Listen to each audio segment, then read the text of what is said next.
My next guest is a writer, producer, director, and has most recently released the Supercar Saints, which features former UFC champion Daniel Cormier and John Cena, and you can watch that on Amazon Prime. Happy to be joined by a fellow James here, James Hergott, here on the program. James, how are you? I am awesome, James. Good to be with you. Yeah, good to be with you as well. What a really cool documentary this is that you put together here. For people who don't know, I'll kind of give a Cole's notes. Steven Spice, a boy with a brain disorder, was a wrestling YouTube, and he interviews basically MMA stars, UFC stars, and it was basically just featuring him. I guess my first question would be, how did he come on your radar as far as something that you wanted to make a documentary about? Well, it started, I was doing a documentary about the supercar and exotic car scene in Toronto because I became aware of some of these clubs where there'd be as many as like 1,400, super fancy cars showing up in Toronto. And I thought to myself, because I lived in California for like 12 years, but I'm from Toronto originally. So coming back here, I was like, this is so strange that, there's bad weather half the year. Why are there so many cars? And I did some research. And next to Beverly Hills, Toronto's the #1 city per capita for McLaren sales, and second for Ferrari sales. So I was like, this is pretty wild. So I started to kind of investigate that and get into that storyline, and some of the kind of eccentric characters I was following really stood out, and I was kind of following their stories. And then we had this like charity meetup that they were doing for sick kids, kids with serious illnesses and long-term diseases and things like that. So when we were having kind of this charity event, and it was so the kids could drive it in these exotic cars and experience it, and kind of a sort of a make-a-wish type thing. And so there's this one kid out of like, I guess about 20 or 25 that showed up, Steven Spice, and he just really stood out. He had a really outgoing personality. He had a wrestling channel where he interviews, like you said, pro wrestlers and MMA guys. And so I hit it off with him, but more importantly, he hit it off with some of the other kind of eccentric guys that we were following. And it really made for an interesting juxtaposition, because while these guys had these multi-million-dollar cars, I mean, there's one guy in the movie where he spends $2 million on cars in one day. And this one club that we're kind of following, you had to have a minimum of 50 million to even join the club. Wow. And then you have Steven, who his parents actually had to watch him during all he has a brain condition. So he had several surgeries, 2 major brain surgeries, and they work at Costco, and they had to take time off of work to care for him, and they ended up losing their house. And by the time I met them, they didn't even have a car, and they were all living in this apartment. So, but yet Steven hit it off with some of these guys, and I thought, what an interesting story. You've got this kid who, his parents are completely in poverty right now. They lost their house. They're really struggling to survive, and this kid with this brain disorder. And then you've got that with these guys that are really wealthy. Sometimes they've earned it from their, self-employed businesses and things like that. But sometimes they were people that just inherited money or whatever the case was.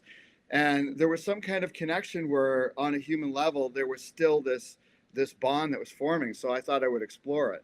Yeah, it's very interesting. And obviously you've done other documentaries in case people haven't seen. You did the George St. Pierre one, The Striking Truth. Had you ever been involved in something like this before? Because it was very interesting to see how kind of it all came together. No, this was completely unique. Again, one of the things when you're following a documentary, that you're going in one direction and you think things are going one way, but much is life. Sometimes it just takes this curve you don't expect. So with this movie, the curve I didn't expect was meeting Steven and how Steven interacted with these people. And some of them are very eccentric and kind of like, I would say like the audience, they rub the audience the wrong way. Like there's one guy in at Prov who he crashes like 12 of his cars. The last one, he got like I think it was a Ferrari on his 18th birthday and crashed it. And then you've got that and him connecting with this kid, Steven. With something like the George St. Pierre, I was following David Loiseau and George St. Pierre, and we followed them over like a 4-year period. And during that time, when we first met David Loiseau, he was actually the one that was higher on the card, and George St. Pierre was new into the UFC. Mm-hmm. And then by that time that 4 years had played out, David Loiseau actually got kicked out of the UFC because he had lost, too many fights, and George St. Pierre was on top and filling up the Rogers Center or whatever. So it was like that story completely changed over that 4 years from what we started. And it's so I guess when you're following documentary, you don't really know where things are going to go, and you kind of have to, in retrospect, look at what the story was. Yeah, adjust on the fly as well. How long did it take you to make this documentary, for people who might be wondering? 3 or 4 years. It was a Wow. long process, and again, we kind of really follow all the things that happen, and there's a lot that happens in terms of like, well, you mentioned Daniel Cormier. He kind of comments, and in many ways he's like the everyman, Mm-hmm. because so many people that have watched the documentary are say to me that Daniel Cormier says exactly what they were thinking. And the interesting thing with that is that I had kind of brought him in sort of as a narrator, so I have him commenting on the story. But when I met Daniel and seeing how he was in this, he has amazing, first of all, instincts about people, like the way that, like, I knew more obviously about what was going on, but he just innately picked up on things. And I think when you saw him with John Jones and stuff like that, he was one of the first people to kind of comment on certain things about John Jones. So he has this like fantastic instinct. So he kind of was like breaking these people down throughout the documentary. But the other thing he does, because he is does commentary, he does a great job of kind of translating what he sees to the audience and kind of pointing out some things that maybe you're not watching or not focused on, but you should be. Just like in a fight, he's like, you got to pay attention to this arm bar right here, whatever's going on. In this movie, he kind of does that with the storyline. And it's a very interesting, the amount of instincts he has about what's happening in a story. Yeah, no, very good story. And part of the reason why he has the job he has now with the UFC, does a very good job of, describing things and kind of giving his perspective, which is awesome. What's been the feedback? Again, this is a pretty inspirational story for even just the average person watching. You're obviously getting both sides of the fan bases, I'm sure, too. You're getting the MMA fans for Cormier. You're getting, obviously, the pro wrestling fans for John Cena. What's sort of been the feedback since it's been out? So it depends if people watch the whole thing. So if people get about half the way through, like I said, we have some interesting characters that we're following where some people are kind of turned off by them, and they're like, oh, I can't handle these people because they're so braggadocious about how much money they have and their cars and everything. And so around the middle of it, sometimes people get fed up with that and they turn it off. But then the people that don't do that, what happens is that the story totally flips, and Steven ends up having a really profound impact on these other people. So the people that watch the whole thing are like, wow, this was a roller coaster ride, and I did not expect what was going to happen. So there ends up being some revelations about these exotic car owners and who they really are over time, and Steven kind of exposes that. So anybody that watches the movie all the way through has pretty much told me this is an awesome, heartwarming story, and they didn't expect it to go the way that it went. So I'm very gratified by that. On IMDb. Yeah. Excuse me. On IMDb, we have a 8.5 out of 10 rating from people that are like voted on it and after watching the movie. And we're actually in consideration for an Academy Award, which is I saw that. Congratulations. What an accomplishment. That's amazing.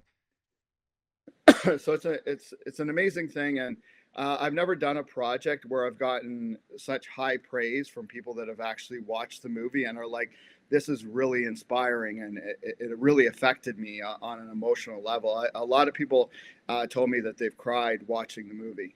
Yeah, hard not to. And again, watch the whole thing, everyone. That makes it a little bit better as far as the assessment of everything. I got to ask, how's Steven doing now? I'm sure you still keep in touch with him.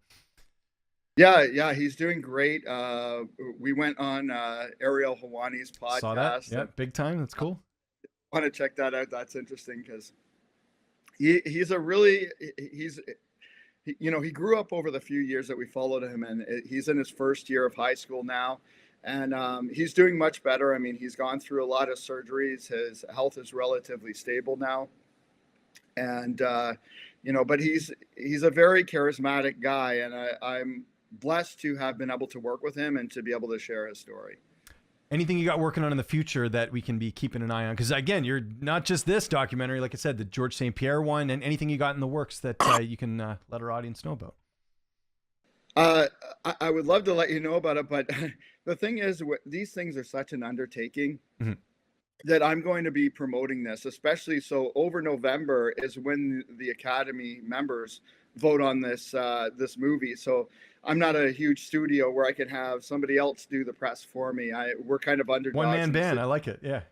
Yeah. So I have to really hustle over the next month and try to get people to try and bring awareness to this project, because the people that do see it think it's amazing. But, you know, I don't have the kind of marketing budget that the big studios do. So I'm just trying to get the word out there as much as possible.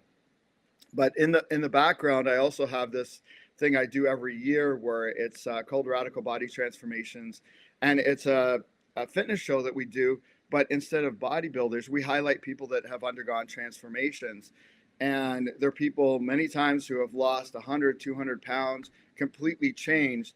And what we do is that we read out their story before you, well, all you see on screen is their before picture. We read out their story, and then we allow them to choose their walkout music, kind of like a MMA Pro wrestler, fighter. Yeah, a pro wrestler, and they walk out, and we reveal how they look now, and the crowd goes crazy for it, because many times it's people that have overcome addiction, they've overcome abuse, they've overcome health issues. So I guess I don't know why, but I keep getting drawn to these really inspirational stories. So I end up kind of doing that. And that's every June we have that. So if you're somebody out there and you've lost a lot of weight, or you're in the process of losing a lot of weight, that's a really great environment where people are very supportive of each other.